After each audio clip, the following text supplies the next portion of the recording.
allows Medicare to directly negotiate prescription drug prices with pharmaceutical companies.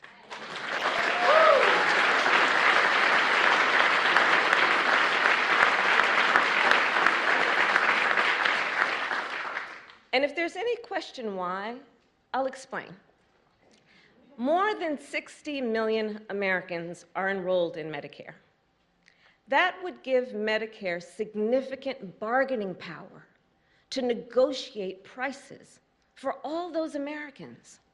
So instead of forcing individual patients to negotiate by themselves, to require them to pay whatever price the drug companies set, they would have that kind of representation to stand there with their fellow Americans and negotiate those prices so that they would just simply be fair.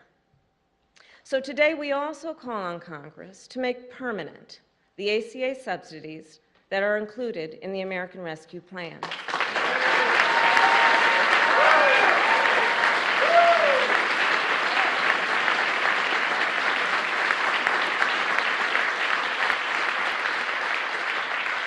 Subsidies that are currently lowering insurance premiums for millions of Americans and which are set to expire in December.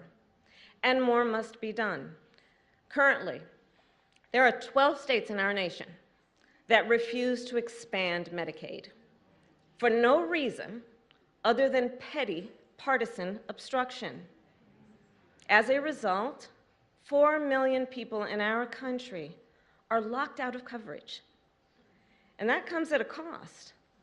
For example, women who do not have health care coverage and are therefore less likely to have access during pregnancy or before or after to pelvic exams or vaccinations, prenatal checkups, postpartum depression screenings, and all the other essential care they need to be safe and healthy before, during, and after birth. We know that expanding Medicaid coverage significantly reduces the number of mothers who die as a result of pregnancy.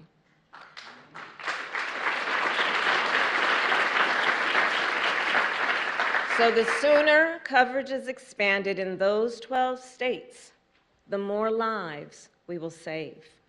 Protecting the health and well-being of the people of our nation should not be a partisan issue. Every person in our nation should be able to access and afford the health care they need to thrive, not as a privilege, but as a right. And that is why our administration will continue to use every tool at our disposal to strengthen the ACA. And with that,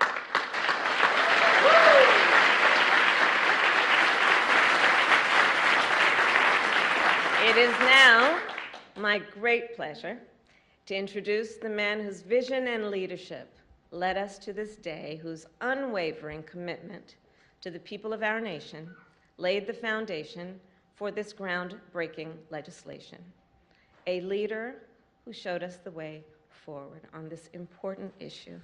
Please welcome President Barack Obama.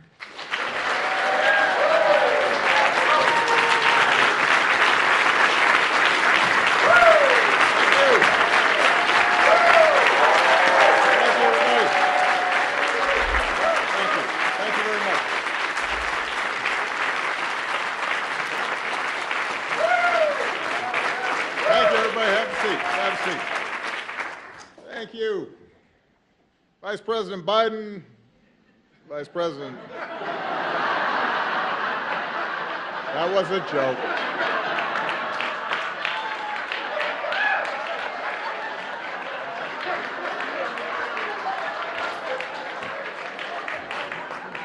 That was all set up. My president, Joe Biden, Vice President Harris,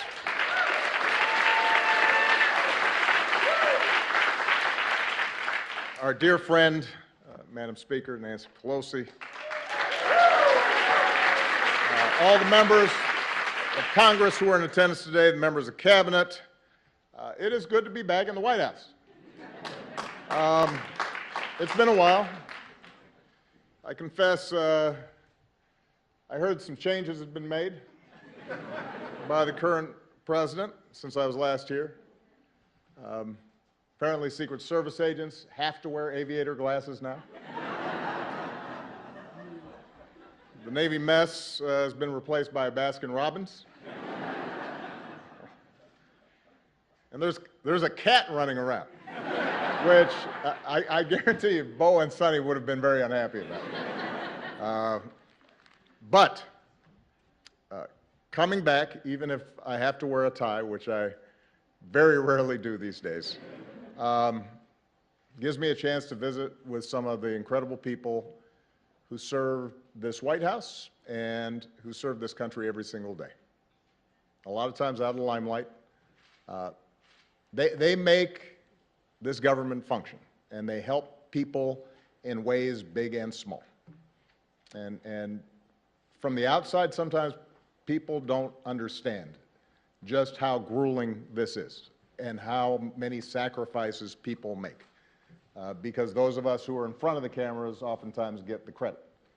But it's a lot of people who are devoted day in, day out to making this country better that matter, and a lot of them are represented here. And that's not just in the West Wing, by the way. It's also in the residence. There were a lot of people who looked after our families that I will always be grateful to. So it's wonderful to be back to say thank you to all of you. But most of all, coming back here gives me a chance to say thank you and spend some time with an extraordinary friend and partner who was by my side for 8 years.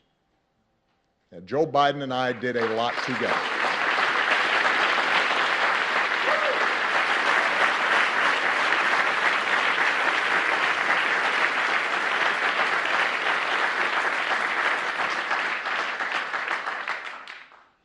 We helped save the global economy, made record investments in clean energy. We put guardrails on our financial system. We helped turn the auto industry around, repealed Don't Ask, Don't Tell. But nothing made me prouder than providing better health care and more protections to millions of people across this country.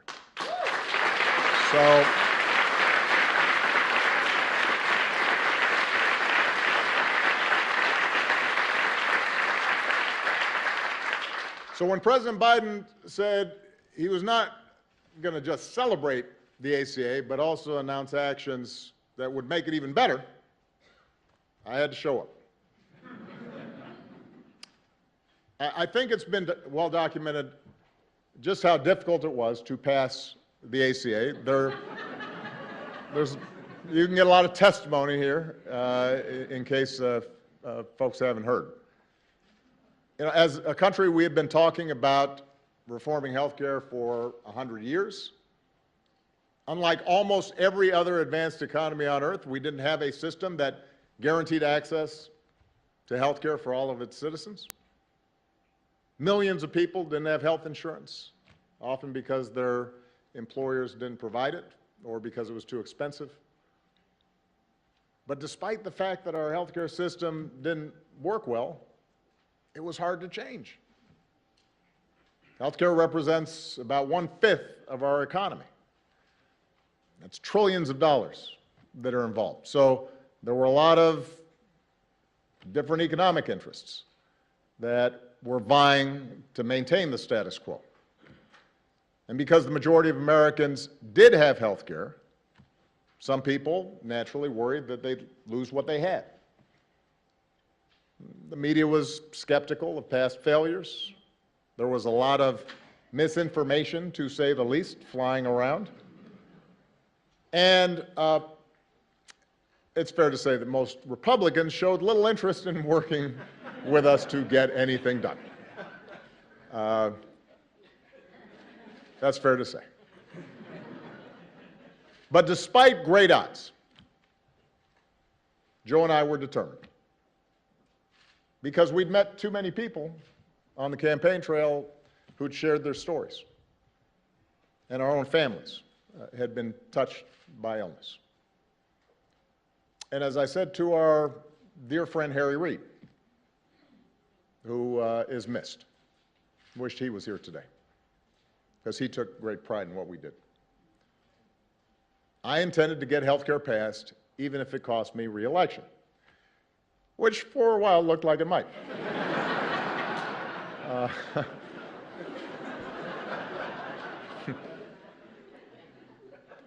But for all of us, for Joe, for Harry, for Nancy Pelosi, for others, the ACA was an example of why you run for office in the first place, why all of you sign up for doing jobs that pay you less than you could make someplace else, why you're away from home sometimes and you miss some soccer practices or some dance recitals. Because we're not supposed to do this just to occupy a seat or to hang on to power. But we're supposed to do this because it's making a difference in the lives of the people who sent us here. And because of so many people, including a lot of people who are here today, made enormous sacrifices. Because members of Congress took courageous votes, including some who knew that their vote would likely cost them their seat. Because of the incredible leadership of Nancy and Harry, we got the ACA across the finish line together.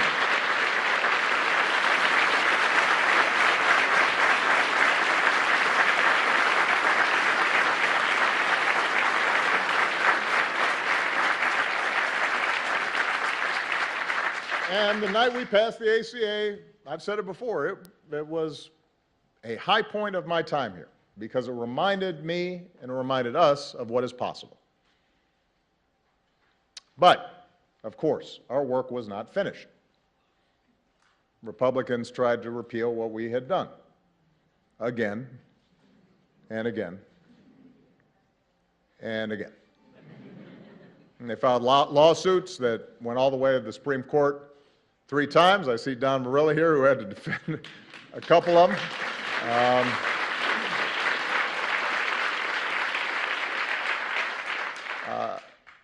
They tried explicitly to make it harder for people to sign up for coverage.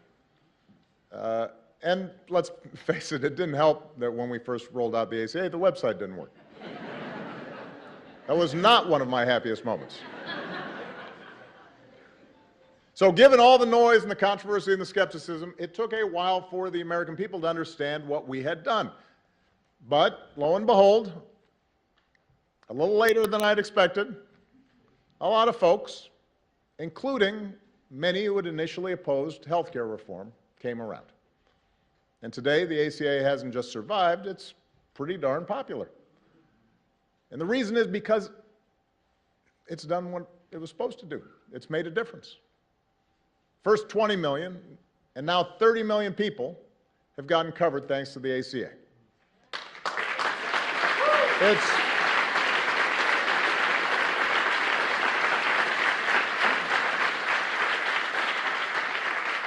It's prevented insurance companies from denying people coverage based on a pre-existing condition. It's lowered prescription drug costs for 12 million seniors. It's allowed young people to stay on their parents' plan until they're 26. It's eliminated lifetime limits on benefits that often put people in a jam. So we are incredibly proud of that work. But the reason we're here today is because President Biden, Vice President Harris, everybody who's worked on this thing understood from the start that the ACA wasn't perfect. To get the bill passed, we had to make compromises. We didn't get everything we wanted.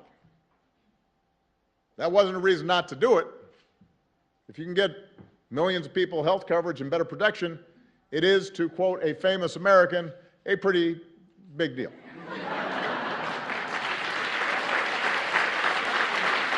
That's what it is.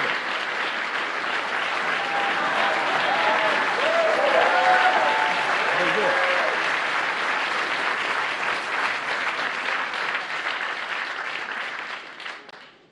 But there were gaps to be filled.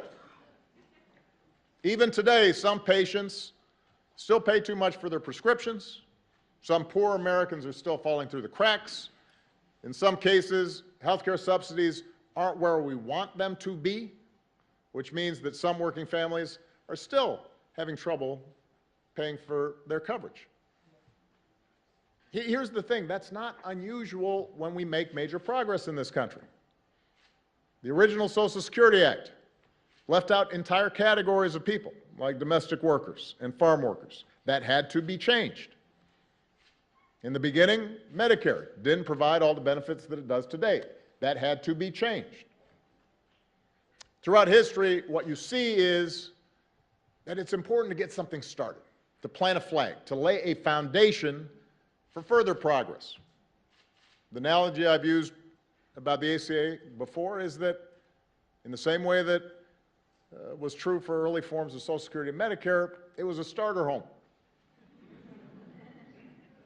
It secured the principle of universal health care, provided help immediately to families, but it required us to continually build on it and make it better. And President Biden understands that, and that's what he's done since the day he took office. As part of the American Rescue Plan, he lowered the cost of health care even further for millions of people. He made signing up easier. He made outreach to those who didn't know they could get covered, make sure that they knew, made that a priority. And as a result of these actions, he helped a record 14.5 million Americans get covered during the most recent enrollment period.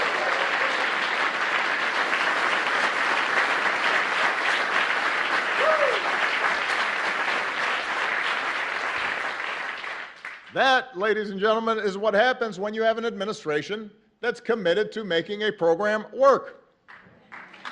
And today, the Biden-Harris administration is going even further by moving to fix a glitch in the regulations that will lower premiums for nearly 1 million people who need it and allow 200,000 more uninsured Americans to get access to coverage.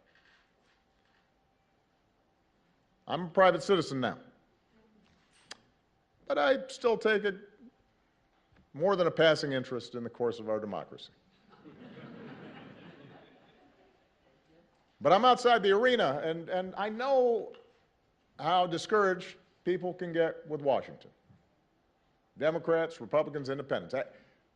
Everybody feels frustrated sometimes about what takes place in this town. Progress feels way too slow sometimes. Victories are often incomplete. And in a country as big and as diverse as ours, consensus never comes easily. But what the Affordable Care Act shows is that you are driven by the core idea that together we can improve the lives of this generation and the next. And if you're persistent, if you stay with it and are willing to work through the obstacles and the criticism and continually improve where you fall short, you can make America better. You can have an impact on millions of lives. You can help make sure folks don't have to lose their homes when they get sick, that they don't have to worry whether a loved one is going to get the treatment they need. President Joe Biden understands that. He has dedicated his life to the proposition that there's something worthy about public service and that the reason to run for office is for days like today. So I could not be more honored to be here with him as he writes the next chapter in our story of progress. I'm grateful for all the people who've been involved in continuing to make the ACA everything it can be, and it is now my great privilege to introduce the 46th President of the United States, Joe Biden.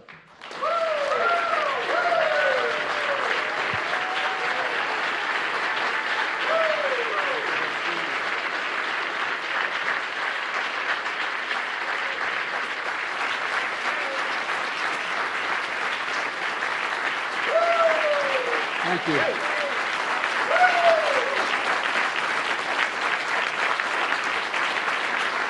Thank you, thank you, thank you. Please, thank you. Thank you.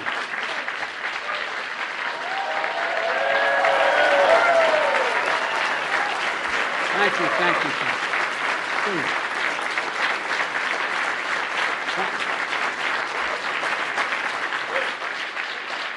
Please. Thank you.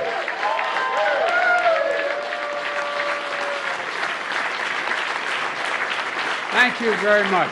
Please. My name is Joe Biden. I'm Barack Obama's Vice President. And I'm Jill Biden's husband. By the way, the only reason Jill's not here today, she's working. She's teaching. And so I just want you to know that's why she's not here. Good afternoon, everyone. Mr. President, welcome back to the White House, man. Feels like the good old days. Being here with you brings back so many good memories. We just had lunch together, and we weren't sure who was supposed to sit where. Look, it's fitting that the first time you return to the White House is to celebrate a law that's transforming millions of lives because of you. And I say because of you. We had a lot of help, the staff, and I helped a little bit, but it's because of you. A law that shows hope leads to change. And you did that. You did it. Let's be honest. The Affordable Care Act has been called a lot of things, but Obamacare is the most fitting. Obamacare. True.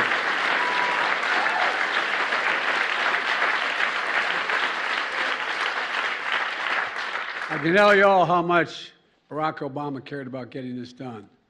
Throughout the countless hours of negotiations and the relentless political attacks, he never, ever, ever gave up. And I guarantee you that. If I had time, I could tell you all the times when he'd say, should we compromise, should we do, and I'd say, well, we ought to think about it. No, if I do that, then so-and-so won't get covered. This group of people won't get covered. And whether it was after meeting during our weekly lunch, and we met every single day, he'd remind me why we're doing this in the first place. We're doing this in the first place for people who needed it and deserve to be treated with dignity. Dignity. The idea that when you can't afford health insurance for your children, for your spouse, male or female, it doesn't matter. Not only are they in trouble, but you're deprived of your dignity.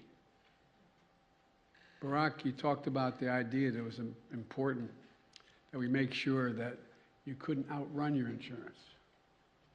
I can remember there with Bo, thinking to myself, what would I do if they walked in and said, you've outrun your time here? And there were still 35 days to live. The things that change people's lives. We both understood the Affordable Care Act wasn't about a single president or the presidency. It was about the countless Americans lying in bed at night, staring at the ceiling, wondering, my God, what if I get really sick? What am I going to do? What is my family going to do? Will I lose the house? Discussions we had in my house with my dad when he lost his health insurance.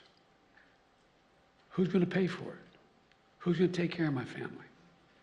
You know, in America, healthcare, as we all three said, will have now said, healthcare should be a right, not a privilege.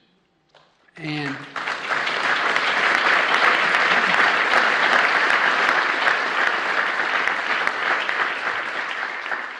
with the help of members of Congress, especially Nancy, and the advocates for families who are here today, 12 years ago last month, 12 years ago, we made a good effort toward that proposition, and it should be right. And Barack, when you signed the Affordable Care Act into law, it became the most consequential piece of health insurance, most consequential piece of legislation, in my view, since the creation of Medicare and Medicaid in 1965. It made a difference in people's lives every day. You just talked about where we were before the Affordable Care Act and what happened in the past 12 years to make life a lot better for people. Well, I'd like to talk about where we go from here, because we knew back then, as the President said, we knew that we had to keep strengthening this legislation. Look, that's why I ran for president, and I promised to protect and build upon the Affordable Care Act. As soon as I entered office, that's exactly what Kamala and I did, and what our administration and the Democrats in Congress here today did. We passed the landmark American Rescue Plan, which not only helped us on COVID-19 get it under control and our economy back on track, it got millions more people insured under the Affordable Care Act. It made it easier for people to sign up for coverage in the middle of a pandemic. It opened to special enrollment people and gave millions and millions of Americans more time to enroll. It quadrupled the number of navigators out there in the communities, helping people to sign up for coverage because it's confusing to people. It's confusing. The President's heard me say when we work together, you know, they'd say, well, Biden and Obama are doing great on foreign policy. You want to do something difficult, try health care. Not a joke. Not a joke. So we continue to expand Medicaid. Missouri and Oklahoma became the 37 and 38 states to expand Medicaid under the Affordable Care Act.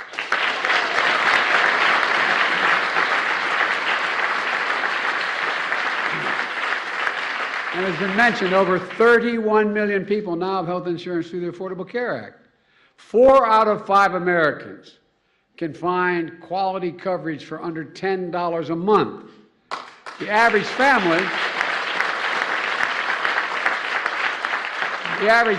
is saving $2,400 a year on their premiums. That's $200 every single month, available for other needs in their lives, from gas to groceries to other basic necessities. The bottom line is this: the Affordable Care Act is stronger now than it has ever been. And today,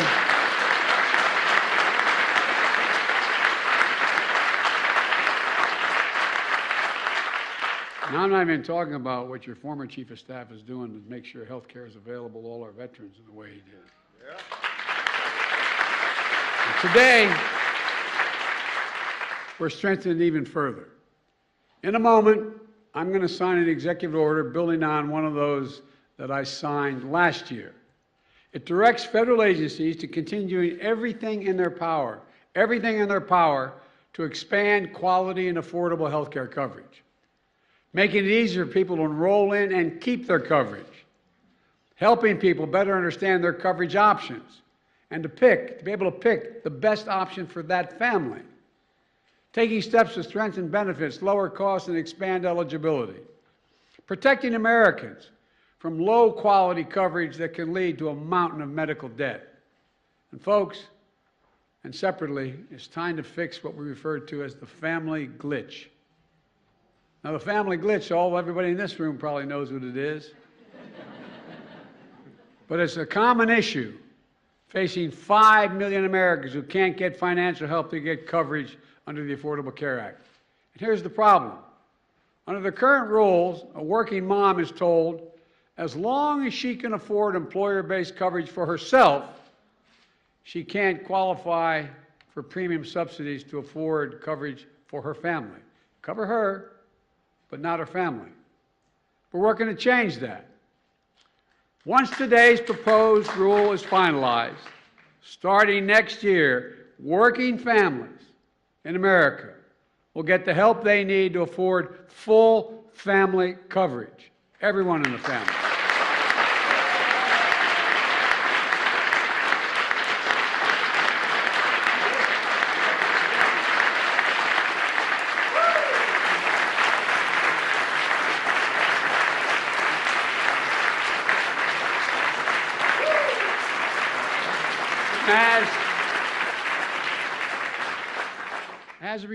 As a result, families will be saving hundreds of dollars a month. With this change, it's estimated that 200,000 presently uninsured Americans are going to gain coverage. Nearly 1 million Americans will see their coverage become more affordable. This is considered one of the biggest things my administration can do: lower cost and expand coverage. And we're taking steps today to get that done. So look, folks, but we need to keep up the fight. Our Republican colleagues, as they say in Southern Delaware, haven't changed a whole hell of a lot. Good folks, but haven't changed a lot. They continue to attack the Affordable Care Act. They're unrelenting.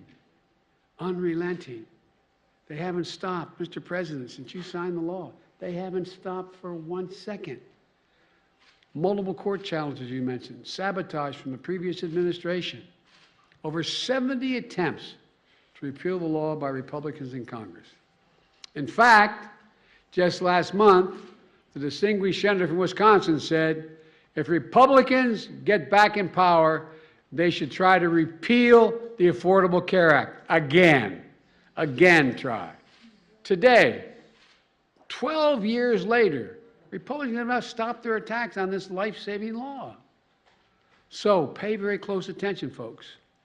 If Republicans have their way, it means 100 million Americans with pre-existing conditions can once again be denied health care coverage by their insurance companies.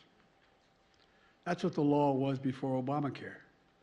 In addition, tens of millions of Americans could lose their coverage, including young people who will no longer be able to stay on their parents' insurance policy at age 26. Premiums are going to go through the roof. Well, I got a better idea. Instead of destroying the Affordable Care Act, let's keep building on it. Let's extend it. Extend.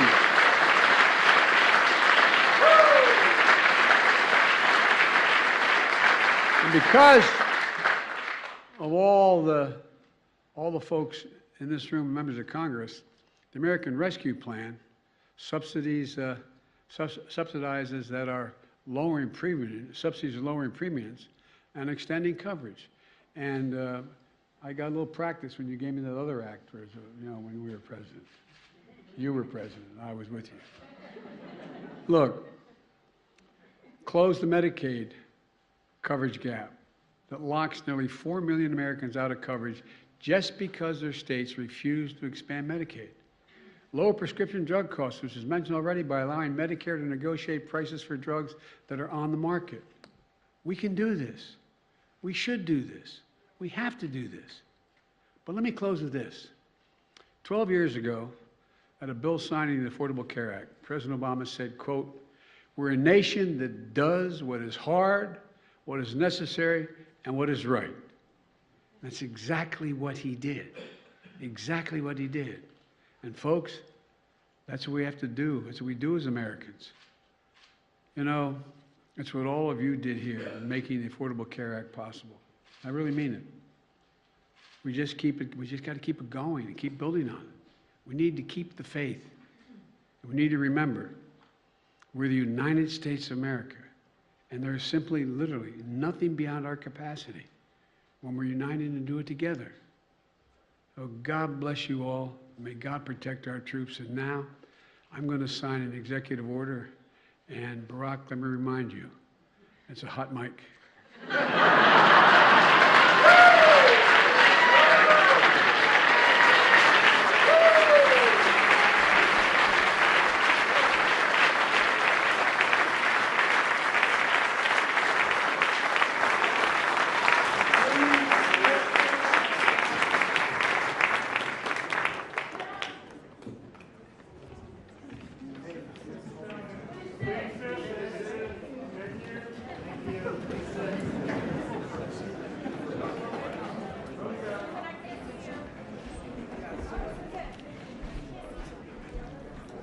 See everybody?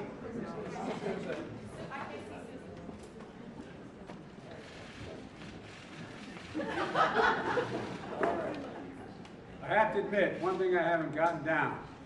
Barack Obama could sign his name using 9 different pens. I'm going to use this.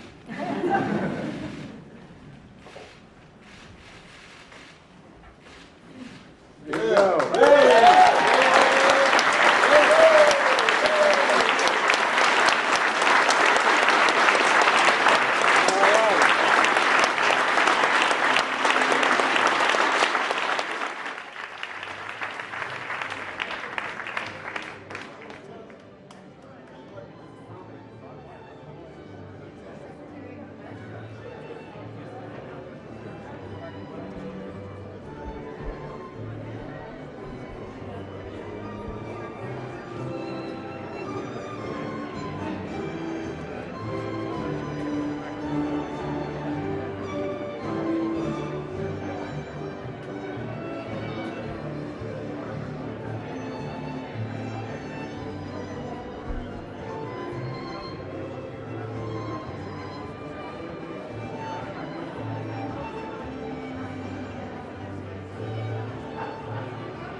outer space here.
thought you would have trained him better. Well, but you know, I don't know how he's working out. And you know. How are you? Worried about the midterm. What do you tell Democrats worried about the midterm? We got a story to tell, just got to tell it. Does what's happening in Ukraine make you rethink your decision, Mr. President?